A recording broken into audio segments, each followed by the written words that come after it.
સામાન્ય રીતે જેને એનજીઓ કે આરોગ્ય સંસ્થાઓનો વિષય માનવામાં આવે છે એવા આત્મહત્યાના સંવેદનશીલ મુદ્દે સુરત પોલીસે માનવીય અભિગમ અપનાવ્યો છે। ગુજરાતના ઇતિહાસમાં પહેલીવાર સુરત શહેર પોલીસ દ્વારા 2 ડીસીપીના માર્ગદર્શન હેઠળ છેલ્લા 3 વર્ષમાં નોંધાયેલા 1866 આપઘાતના કેસનો અભ્યાસ અને વિશ્લેષણ કર્યું છે। આ સર્વેમાં સૌથી વધુ આઘાતજનક અને આપઘાત ઘર કંકાસના કારણે થયાનું સામે આવ્યું છે। વધતા આપઘાતના બનાવોને રોકવા માટે પોલીસ દ્વારા 3 હેલ્પલાઇન નંબર શરૂ કર્યા છે, જે 22 એપ્રિલથી 24 કલાક કાર્યરત રહેશે। આ સર્વે માટે સુરત પોલીસ કમિશનર અનુપમસિંહ ગેહલોતે ખાસ દિશા આપીને ટીમને એફઆઈઆર, સુસાઇડ નોટ, પરિવારના નિવેદનો, ફોન લોગ અને આરોગ્ય સંબંધિત પાસાઓના આધારે દરેક આપઘાતના કેસને એક માનવીય અભિગમથી નિહાળવાનો નિર્દેશ આપ્યો હતો। આ અભ્યાસમાં જે તથ્યો સામે આવ્યા છે તે સમગ્ર સમાજ માટે ચિંતાજનક સંકેત છે।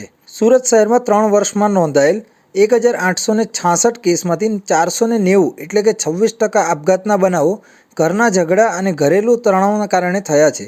બીજું સૌથી મોટું કારણ બીમારી છે। 452 કેસ એટલે કે 24% લોકો લાંબી બીમારીથી થાકીને જીવન ટૂંકાવી ચૂક્યા છે। આર્થિક સકળામણ અને કર્જની સમસ્યાને કારણે પણ 355 કેસ એટલે કે 19% કેસ નોંધાયા છે, જેમાં મોટાભાગે વ્યાજખોરી અને નાણાકીય દબાણ મુખ્ય કારણ રહ્યા છે।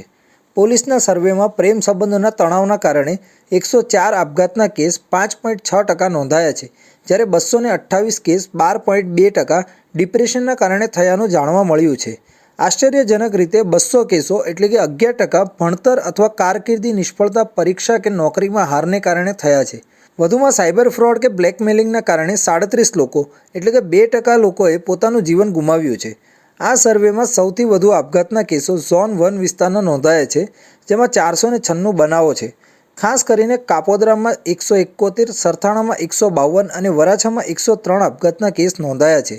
ઉલ્લેખનીય છે કે આ વિસ્તારોમાં મોટા પ્રમાણમાં રત્ન કલાકારો વસે છે, જેના કારણે રોજગારનું દબાણ, ખર્ચ અને કુટુંબના ઝઘડા વધુ થતા હોય છે।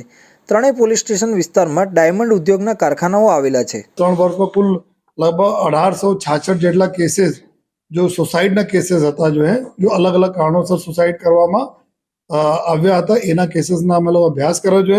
અમારી એવું નક્કી કરીને જો કેવી રીતે એના પ્રિવેન્ટ કરીએ એના માટે અમે જો હેલ્પલાઇન ચાલુ કર્યા છે। જો એક તો 100 નંબર એક યુનિવર્सल નંબર છે। કોઈ પણ વ્યક્તિ જો 100 નંબર પર કોઈ સગા સંબંધી કોઈને લાગતા હોય કે અમારા કોઈ ઓળખતા કોઈ દોસ્ત યાર મિત્ર જો કોઈ આ પ્રકાર ડિપ્રેશનમાં હોય, સુસાઇડ કરી શકે એવું છે તો 100 નંબર પર બી કોલ કરી શકે છે। સાથોસાથ 2 બીજા નંબર છે 8128369100 અને બીજા નંબર છે 8128308100। આ 3 નંબર રહેશે જો રાઉન્ડ ધ ક્લોક 24 ઘંટા જો કાર્યરત રહેવાના છે। આમાં એક કાઉન્સલર અને 2 અમારા જો પોલીસ, આ 3 લોકોની ટીમ 24 કલાક આપણા પોલીસ કંટ્રોલ રૂમમાં હાજર રહેવાના છે। ત્યાં જો એના જો રાઉન્ડ ધ ક્લોક જો પોલીસ હેલ્પલાઇન જો ચાલુ રહેશે। આ તમામ તથ્યો સામે આવ્યા પછી શહેર પોલીસ કમિશનર અનુપમસિંહ ગેહલોતે આત્મહત્યા નિવારણ માટે હેલ્પલાઇન શરૂ કરવાનું નિર્ણાયક પગલું ભર્યું છે। જો કોઈને હતાશા કે નિરાશા લાગે અથવા આત્મહત્યાનો વિચાર આવે તો પોલીસ દ્વારા શરૂ કરાયેલ હેલ્પલાઇન નંબર પર તાત્કાલિક સંપર્ક કરી શકે છે।